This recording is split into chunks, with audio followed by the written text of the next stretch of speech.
Bonjour, nous sommes le jeudi 15 mai. Le collectif des tricoteuses de France est présent avec en soutien l'association Mon Petit Loup. Donc aujourd'hui, on dénonce un dysfonctionnement de la justice concernant la protection de l'enfance, notamment en cas de signalement. Lorsqu'un signalement est fait notamment par des autorités compétentes, c'est-à-dire les services sociaux ou l'hôpital ou un médecin traitant, peu importe. Lorsqu'un signalement est fait par un professionnel de santé ou un professionnel compétent pouvant identifier un danger réel pour l'enfant, le signalement, généralement, il est ouvert. L'enquête n'est pas forcément approfondie, ou du moins il y a une enquête, mais elle est pratiquement inexistante. On est obligé de courir après une audition médicale qui a lieu parfois 3 à 4 semaines après le signalement. L'audition médicale qui est effectuée, il faut le rappeler, par gendarmes, donc de la brigade des mineurs, et souvent sur un support psychologique, sauf que ces gendarmes ne sont pas habilités, n'ont pas la formation compétente sur la psychologie infantile. Parce qu'aujourd'hui, effectivement, nous pouvons constater qu'un enfant de 8 ans a une parole et un raisonnement qui est beaucoup plus structuré, donc son langage sera beaucoup plus détaillé, notamment dans le récit, lorsqu'il rapportera un effet ou des faits de violence ou de maltraitance. Cependant, pour les enfants de moins de 5 ans, cela sera beaucoup plus difficile. Et malheureusement, ce que les gendarmes, ou du moins la gendarmerie, attendent comme preuve, notamment concernant la parole de l'enfant, c'est beaucoup plus de précision, c'est-à-dire où, quand, comment. Donc demander tous ces éléments-là à un enfant de moins de 5 ans, toutes ces précisions techniques, c'est-à-dire le où, quand, comment, est complètement à distance de la psychologie infantile. Cependant, à côté de cela, on a quand même des faisceaux d'indices qui sont quand même à prendre en compte, et malheureusement qui ne sont pas pris en compte par la justice française et notamment par la brigade des mineurs, c'est-à-dire le langage corporel, des faisceaux d'indices médicaux comme la perte de poids, le stress, comme un état de stress post-traumatique, comme un état de dissociation. Donc là, on s'aperçoit également que nous avons une justice qui est là, avec ses propres règles juridiques, et nous avons en même temps à côté donc le corps médical qui vient alerter ce corps judiciaire, alerter sur un danger, alerter sur des faisceaux qui indiquent réellement une maltraitance ou une suspicion d'agression sexuelle, mais qui est malheureusement pas attendue. Ce qui fait qu'il y a un manque de collaboration et un manque de coopération entre tout le service médical, c'est-à-dire donc le pédopsychiatre, le CMPEA, le CHU, urgence pédiatrique, l'ULM, et à côté de cela, une justice qui a ses propres règles. Et encore des règles qui sont complètement incomplètes, puisqu'il existe réellement un vide législatif concernant le signalement. Que cela signifie? C'est-à-dire que lorsque vous faites un signalement avec toutes les pubs et tout l'effort qui est déployé par le gouvernement à travers le 119 ou des pubs, des spots publicitaires, sensibilisant d'ailleurs les enseignants, le corps professeur, le corps éducatif sur des dangers potentiels, donc de devoir et d'avoir cette obligation, d'ailleurs cette obligation qui est condamnée par la justice, mais le signalement, qu'est-ce que c'est le signalement? Il n'y a aucune définition. C'est-à-dire que vous faites un signalement, donc on ne sait pas ce quoi on s'attend. Il n'y a pas d'effet juridique, et ça veut dire qu'un signalement, le père peut encore prétendre à ses droits si le père est concerné et il est accusé par son enfant. Donc un père présumé innocent. Présumé agresseur, mais innocent, parce qu'il a encore cette immunité française, et d'ailleurs cette immunité qui est la présomption d'innocence. Mais est-ce que la présomption d'innocence devrait primer sur le principe de précaution, notamment chez des mineurs?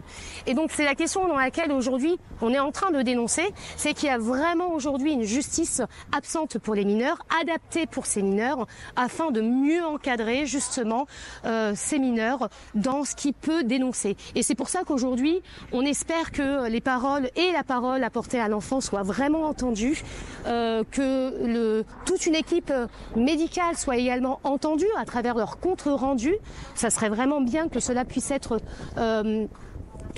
analysé, pris en compte, toute cette analyse psychologique, donc à travers des dessins, à travers des attitudes, notamment un comportement sexuel, c'est quand même quelque chose qui interpelle, et d'autres choses, notamment et même le je sais pas, lorsqu'on pose la question à un enfant qui dit une vérité.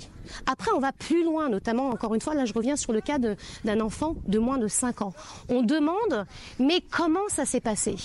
Ça le plonge dans un tel traumatisme, alors que l'enfant a trouvé un outil justement de réparation ou de survie, plutôt un mécanisme et un outil de survie qui est la dissociation. Et lorsque la gendarme, lors d'une audition Mélanie, ou peu importe d'autres personnes qui interrogent l'enfant, et après, mais l'enfant ne parlera pas.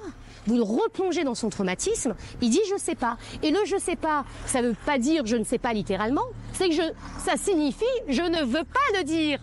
Et encore une fois, il faut savoir qu'au-delà de la psychologie infantile, d'accord, à prendre en considération avec beaucoup de subtilité, de finesse et d'intelligence, il y a quand même le rôle de l'agresseur.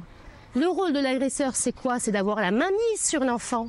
Donc il y a un mécanisme, il y a tout un processus, un process qui permet d'intimider l'enfant, qui permet de mieux le contrôler, de contrôler sa parole avec des menaces. Et en plus, si il s'avère que le parent, c'est un parent, si l'agresseur est un parent, vous vous rendez compte l'impact que c'est à l'enfant et le courage que ça demande à l'enfant de dénoncer le parent qu'il est censé aimer. Un parent qui est censé le protéger. Écoute, moi je suis donc président de l'association Mon Petit Loup qui agit en lutte contre les violences sexuelles et sexistes et notamment les violences sexuelles faites aux enfants. D'où notre présence aujourd'hui pour lutter contre l'inceste. Notre méthode à nous c'est d'apporter la discussion sur le sujet en termes de prévention, d'aide, mais à travers la musique, les arts, l'écriture, etc.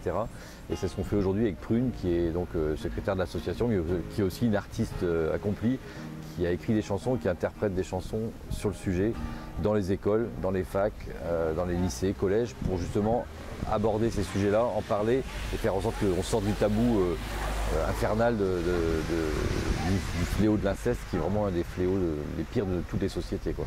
Alors, on est rarement par hasard dans ce genre de combat. Moi, si je suis là-dedans aujourd'hui, c'est parce que j'ai subi des viols étant enfant.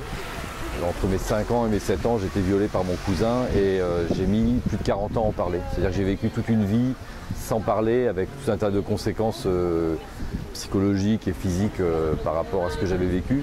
Et il a fallu que j'attende 50 ans, l'âge de 50 ans, pour écrire justement sur le sujet et raconter tout ce qui m'était arrivé. Et surtout, comment j'ai dû vivre après ces traumas de l'enfance. Tout ce qui est addiction, etc., hyperactivité, insomnie, tout ce qui découle forcément des traumas. Et aujourd'hui, c'est mon combat, c'est de lutter contre ces violences et de faire en sorte que les gens, les enfants qui ont subi ne restent pas dans le silence comme moi j'ai pu le faire et qu'ils parlent pour ne pas laisser en toute impunité des criminels dans la nature, quoi. Et un type qui s'énerve de temps en temps. Aïe, j'ai souffert, c'est oreilles sous ma nuque. Ce combat, à quel enfer. Je crois que la boxe c'est pas mon truc. J'ai vu quelques étoiles sous l'avalanche de percus. Rien à faire, mais la boxe c'est pas mon truc. Et pourtant le type en face, je le connaissais déjà. De temps en temps c'est cocasse, je l'appelle même papa. Là je me suis laissé surprendre. Il peut s'emporter comme ça, alors qu'il sait être tendre, même un peu trop quelquefois. Il doit être perdu dans ses sentiments, ou bien il est hors la loi.